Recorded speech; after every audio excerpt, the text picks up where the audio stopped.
नमस्कार दोस्तों, आपका स्वागत है मेरे चैनल के ऊपर में। आज हम बात करेंगे रिच डैड पुअर डैड के दूसरे भाग में। पहले भाग में हमने देखा था कि जहाँ पे रॉबर्ट और उसका जो फ्रेंड है माइक, ये जो 9 साल की उम्र में इनके जो रिच डैड है, इनको जिस तरीके से जो है चीज़ें बताते हैं फाइनेंशियल एजुकेशन के ऊपर में, जो कि उनकी नींव रखने के लिए काफ़ी इंपॉर्टेंट था उस कम एज में। उसका जो रिजल्ट हुआ, कई आने वाले सालों में उन दोनों के ऊपर में काफ़ी प्रभाव पड़ा। तो हम देखते हैं कि फाइनेंशियल एजुकेशन इस वीडियो में क्यों ज़रूरी है और हमारी आर्थिक साक्षरता के हिसाब से हम क्या क्या चेंजेस कर सकते हैं, और हम जो है टैक्सेस के ऊपर में थोड़ा सा ध्यान देने वाले हैं कि टैक्स के हिसाब से हम कैसे कैसे फाइनेंस में एजुकेशन ले सकते हैं। इसके साथ ही हम इस वीडियो में देखेंगे कि हमारा जो टैक्स वाला पैटर्न है वो किस तरीके से काम करता है, अमीर लोग पैसे के लिए कैसा आविष्कार करते हैं, और इसके साथ ही हमारा कैश फ्लो पैटर्न और हमारा जो बैलेंस शीट है वो किस तरीके से काम करती है। तो आइए पहले हम इस मुद्दे पे बात करते हैं कि हमारा जो कैश फ्लो पैटर्न होता है वो क्या होता है। तो कैश फ्लो पैटर्न ऐसा होता है कि जब हमारी सैलरी आती है तो सैलरी के वाला मतलब वो इनकम सोर्स होता है। इनकम सोर्स क्या करता है ना कि जो हमें पैसा देता है और हम उसका मध्यम वर्ग के लोग क्या करते हैं और अमीर लोग क्या करते हैं और गरीब लोग क्या करते हैं, इसमें हम डिफरेंस जानते हैं। अमीर लोग क्या करते हैं, उस आई हुई इनकम को ऐसा असेट्स में लगाते हैं जिससे उनकी दूसरी इनकम डेवलप हो, ठीक है। और जो हमारे मध्यम वर्ग के लोग क्या करते हैं कि उसको उस तरीके से यूज करते हैं इनकम को जिससे उनकी लाइबिलिटीज जो है, यानी कुछ चीजें वो खरीदने में उसको वेस्ट करते हैं और जिससे उसका कुछ पैसा बनने वाला नहीं है, ठीक है। रेगुलर की चीज़ों को यूज़ करना है, ओके है, बट जो लाइबिलिटीज जैसी चीज़ें होती है उसका अगर यूज़ करते हैं तो वो यहाँ पे उसका जो है पैसे से पैसा नहीं बनता है। और गरीब लोग जो है वो भी उसी तरीके से कैश फ्लो पैटर्न में काम करते हैं। तो यहाँ पे कैसा है कि अमीर लोगों की जो कैश फ्लो प्रणाली होती है हम उसको देखेंगे। वो क्या होती है, सबसे पहले अमीर लोग क्या करते हैं, इनकम जो होती है उसको असेट्स वाले कॉलम में भरते जाते हैं। असेट्स क्या होती है, सबसे पहले हम उसको जान लेते हैं। असेट्स वो होती है जहाँ पे हमारी संपत्ति का कॉलम बनता है। संपत्ति वो होती है जिससे हमारे जेब में पैसे आते हैं, और लायबिलिटीज वो होती है जिससे हमारे पैसे जो है हमारे जेब से जाते हैं। अब कई लोगों का ये मानना होता है कि हमारा जो घर है वो हमारी संपत्ति है। कई लोगों का कहना हो सकता है क्योंकि उसके ऊपर एक भावनात्मक मुद्दा जुड़ा हुआ होता है, क्योंकि जहाँ पे भावनाएं आ जाती है वहाँ पे कई लोगों की भावनाएं जुड़ जाती है, पारिवारिक को संबंध आ जाते हैं। तो वहाँ पे क्या होता है, यहाँ पे लेखक ऐसा कहते हैं कि मेरा जो घर है, जब तक मेरा अगर उस पर टैक्स जा रहा है, अगर मैं उसके ऊपर कर्ज ले रहा हूँ तो मेरे जेब से उसके लिए पैसा जाने वाला है। अगर मैं कर्ज लेके अगर घर कर रहा हूँ तो वो क्या होता है, हमारी लाइबिलिटीज होती है, वो एक अलग मुद्दा हो गया, ठीक है। और दूसरा एक, जब तक हम लोग हमारे फाइनेंशियल एजुकेशन की बात कर रहे हैं, फाइनेंशियल एजुकेशन जब तक नहीं होता है तब तक हम हमारे पैसे को क्या करते हैं ना कि हमारा उस तरीके से हम बनाने का बेस बनाने की कोशिश करते हैं जो कि खोखला होता है। मतलब उस घर बनाने की कोशिश कर रहे हैं जहाँ पे हमने गड्ढा तो खोद दिया है लेकिन उसका नींव मजबूत नहीं है। तो इसलिए जो है हमने जो सबसे पहले वीडियो में बताया था कि पहले वाले वीडियो में हमने जो बताया था कि रॉबर्ट के जो रिच डैड है उन्होंने इन दोनों बच्चों का बेस जो है, फाउंडेशन जो है वो मजबूत करने के लिए एक एग्जाम्पल के तौर पे उनको सिखाने की कोशिश की है। तो इस वीडियो के माध्यम से मैं आपको ये बताना चाहता हूँ कि ये जो किताब है बेसिकली यही बताती है कि हमारा फाइनेंशियल एजुकेशन जब हम कंप्लीट कर लेते हैं ना तो हमारा एक बेस जो है वो काफ़ी दिनों के बाद में स्ट्रांग हो जाता है। इसका कारण और इसका जो रिजल्ट इस तरीके से होता है कि कई लोगों के पास में क्या होता है, पैसा तो काफ़ी आ जाता है, अचानक से पैसा आना अगर आ जाता है तो उसको कोई लोग हैंडल नहीं कर पाते। आपने ऐसे बहुत सारे एग्जाम्पल देखे होंगे जिसको कि लॉटरी लग गई, करोड़पति में वो बहुत सारा करोड़पति का पैसा ले चुका है, लेकिन वो उसको जो है हैंडल ना करने की वजह से क्या होता है ना कि वो उसमें फेल हो जाता है क्योंकि उसको वो संभाल नहीं पाया। तो उस पैसे को यूज़ कैसे करना ये भी काफ़ी इंपॉर्टेंट चीज़ होती है। और अगर मैं मध्यम वर्ग के लोगों की बात करूँ, गरीब लोगों की बात करूँ, तो वो क्या होता है ना एक ही इनकम सोर्स के ऊपर में काफ़ी मतलब क्या होता है डिपेंड होता है, और उसको क्या होता है लायबिलिटीज़ वाले कॉलम में ज़्यादा है, उसको वो मतलब लोन लेना, कर्ज लेना और उसको अपनी रेगुलर की चीज़ों को यूज़ करने के लिए वो ज़्यादा इंपॉर्टेंट देते हैं। ये हो गया एक भाग। दूसरी चीज़ हम इसके ऊपर डिस्कस करते हैं। हम अक्सर ये देखते हैं कि अमीर लोग जो होते हैं ना अपने विलासिता की चीज़ें जो है वो सबसे आखिरी में खरीदते हैं, और गरीब लोग जो और मध्यम वर्गीय लोग जो होते हैं विलासिता की चीज़ें जो है पहले प्रायोरिटी पे खरीदते हैं। तो ये जो डिफरेंस होता है इसको हमको देखना पड़ता है। और दूसरी चीज़ वेल्थ क्या होती है, वेल्थ वो होती है जब हम अपने असेट से मतलब हमारी असेट से जो है इनकम जब डेवलप करते हैं और वो इनकम से जब हम स्पेंड करते हैं और टैक्स भरते हैं तब हमारी जो है हम अपने आप को वेल्थी कहते हैं, ठीक है। हम अक्सर ये देखते हैं कि जब इनकम बढ़ती है तो उसके ऊपर में टैक्स भी बढ़ते हैं, टैक्स बढ़ते हैं तो उसके साथ में खर्चे भी बढ़ते हैं। तो हम ऐसे एग्जाम्पल कई बार देखते हैं जहाँ पे हम ये देखने में आता है कि जब दंपति जो है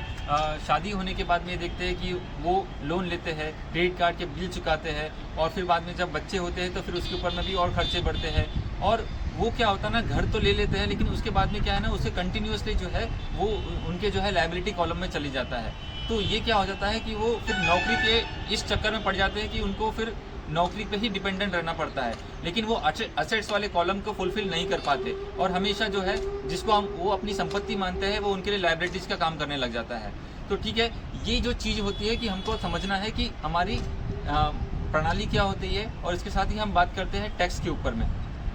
टैक्स जो होता है कि हमारे हर एक चीज़ के ऊपर में जो है टैक्स लगता है, जो कि हमारी सैलरी हो गई, हमारी इनकम हो गई, हमारी खरीदी हुई चीज़ों के ऊपर, हमारे रियल इस्टेट के ऊपर में, इस सभी के ऊपर में टैक्स लगता है। लेकिन जो कॉरपोरेशन होता है उसके ऊपर में टैक्स कब लगता है, जब उनके ऊपर में उसको जो है गवर्नमेंट जो है कुछ चीज़ों पे छूट देती है, ताकि वो अपने चीज़ों को यूज़ कर सकता है, उसको स्पेंड कर सकता है, और जो बचा हुआ पैसा है उसके ऊपर में बाद में उसको टैक्स करना पड़ता है। लेकिन जब आदमी काम करता है 9 से 5 जब उसकी ड्यूटी लगी रहती है, वो कंटिन्यूसली जो काम करता है उसको फिर जैसी सैलरी बढ़ती है या फिर कुछ इंक्रीमेंट होता है उसको वहाँ पे टैक्स देना ही पड़ता है, ठीक है। और ये जो कॉरपोरेशन होता है, जब इसके जो मालिक होते हैं, इनको ये जो हमारे मतलब हर जगह पे क्या होता है ना, इनको टैक्स के ऊपर में छूट मिलती है, ठीक है। तो इसी तरीके से इन चीज़ों को भी समझना ज़्यादा अनिवार्य है कि टैक्स के ऊपर में कहाँ पे हमको छूट है और हम उसको किस तरीके से यूज़ कर सकते हैं, और इसका जो अमीर लोग हैं इसका काफ़ी अच्छी तरीके से फ़ायदा उठाते हैं। इसे जानने के लिए हमको जो है अमेरिका का जो टैक्स प्रणाली है इसके ऊपर में भी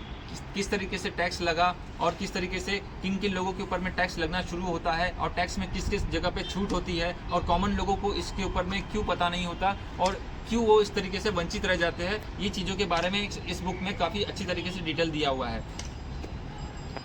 इसलिए हम देखते हैं कि ज़्यादातर लोग पैसे के लिए काम करते हैं और पूरा वर्चस्व जो है आने वाले जो ऑर्गेनाइजेशन होता है उनको देते हैं, और अमीर लोग और कॉरपोरेशन के जो मालिक होते हैं वो ये करते हैं कि हमारा जो पैसा होता है, खुद का जो पैसा होता है, उसको वो पहले तो जो भी कमाते हैं उसके ऊपर में फिर उसके ऊपर स्पेंड करते हैं, और जो बचता है और उसके बाद में जो बचे हुए पैसा है उसके ऊपर ही उनको टैक्स लगता है।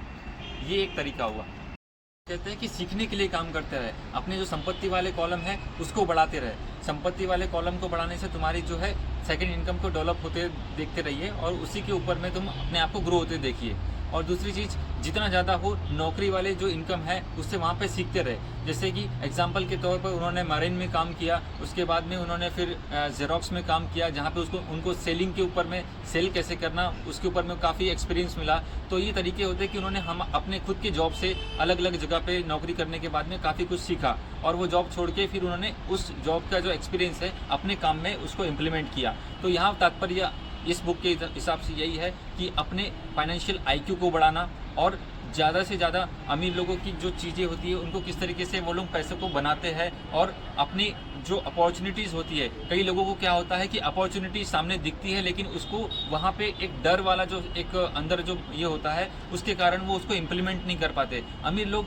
अपॉर्चुनिटीज़ को काफ़ी अच्छी तरीके से समझ लेते हैं। वहाँ पे जैसे फाइनेंस में हम देखते हैं कि बहुत सारी चीज़ें उतार चढ़ाव जो है काफ़ी बार जो है मार्केट्स में आते भी है, लेकिन कौन सी जगह पे कौन से उतार और चढ़ाव के ऊपर में हमको वहाँ पे अपने आप को देखना है, ये काफ़ी इंपॉर्टेंट चीज़ है, जो कि अपॉर्चुनिटीज़ को देखना। और कोई भी फाइनेंशियल डिसीजन लेने से पहले खुद की जो प्रिंसिपल्स है उसको बेसिक फॉलो करना। यहाँ पे इसके ऊपर में जो है कंपनी कैसे वर्क करती है, ऑर्गेनाइजेशन कैसे इम्प्लीमेंट कर सकते हैं, और कहाँ पे हमारा जो बेसिक इंपॉर्टेंट चीज़ क्या होता है कि हमको जिस चीज़ में रुचि है, इंपॉर्टेंट है, उसी चीज़ के ऊपर में हमारा इन्वेस्टमेंट होना चाहिए। ये जो है रिच डैड के हिसाब से हम देखते हैं। बुक को समराइज़ करने के बाद में मैं अपने कुछ एक्सपीरियंसेस में यही कहना चाहूँगा कि बेसिकली हमारे जो फाइनेंशियल एजुकेशंस को खुद को बढ़ावा देना, और ऐसे लोगों के साथ में कांटेक्ट रखो जो कि आपको एक्सपीरियंस दे, जैसे कि म्यूचुअल फंड एडवाइज़र हो गए, आपके रियल इस्टेट के जो ब्रोकर हो गए, ये हो गए, इनके साथ में कुछ इस तरीके से रिलेशंस रखो कि जो आपको पैसे बनाने के लिए जो है आपको हेल्प करे, और आपको बैंकिंग सिस्टम समझने के लिए और आपका फाइनेंशियल आईक्यू बढ़ाने में हेल्प करे, और ज़्यादा से ज़्यादा छोटे छोटे चीज़ों को बेसिक तरीके से इम्प्लीमेंट करने की कोशिश करें और अपना बेस जो है यहाँ पे स्ट्रॉन्ग करने की कोशिश करें। किसी भी चीज़ के ऊपर में ऐसा सतर्क रहे कि एक दिन में या 2 दिन में कुछ चीज़ों को अडॉप्ट करने की और मतलब चीज़ों को समझने की कोशिश ना करें कि जो कि आपको एक दिन में आपको इमेंस चेंज मिल जाए। इस तरीके से नहीं होता। यहाँ पे फाइनेंस जो है आपको बेसिक जो है आपको वहाँ पे समझना होगा, आपकी रूट को स्ट्रॉन्ग करना पड़ेगा और इसके रिजल्ट जो है आपको काफ़ी दिनों के बाद में समझ में आने लगेंगे। तो इसके लिए आप थोड़ा थोड़ा जैसे होता है कि म्यूचुअल फंड हो गए, हमारे बेसिक स्टॉक्स हो गए, स्टॉक के साथ में बॉन्ड्स हो गए, इन चीज़ों के साथ में हम थोड़ा थोड़ा सा जो है इम्प्लीमेंट करना शुरू करें और आपको इसके रिजल्ट जो है देखने मिलेंगे। फिर आप उसके साथ में कर सकते हैं कि आपकी जहाँ पे प्राइवेट रुचि है, जो आप लोग समझ सकते हो कि मेरा इंटरेस्ट इस चीज़ में है और मैं इसमें इन्वेस्ट करूँगा तो मुझे काफ़ी बेनिफिट्स होगा, चाहे वो गोल्ड हो गया या फिर कुछ अलग कमोडिटीज़ हो गई, तो ये आपको काफ़ी बेनिफिशियल रह सकता है। तो इस वीडियो में के माध्यम से इतना ही, और आगे आने वाले वीडियो में हम देखेंगे कि बहुत सारी चीज़ें जो हम अलग बुक्स के बारे में रीड करेंगे, समझेंगे, जो कि हमारे फाइनेंशियल के साथ साथ हमारी पर्सनैलिटी को डेवलप करने के लिए भी काफ़ी इंपॉर्टेंट रहने वाला है। तो इस चैनल के लिए आप जुड़े रहें और आपको काफ़ी मज़ा आने वाला है। तो ये चीज़ें आपको अगर इम्पोर्टेंट लगती है तो अपने दोस्तों के साथ शेयर कीजिए और सब्सक्राइब ज़रूर कीजिएगा। तो थैंक यू, मिलते हैं, गुड बाय।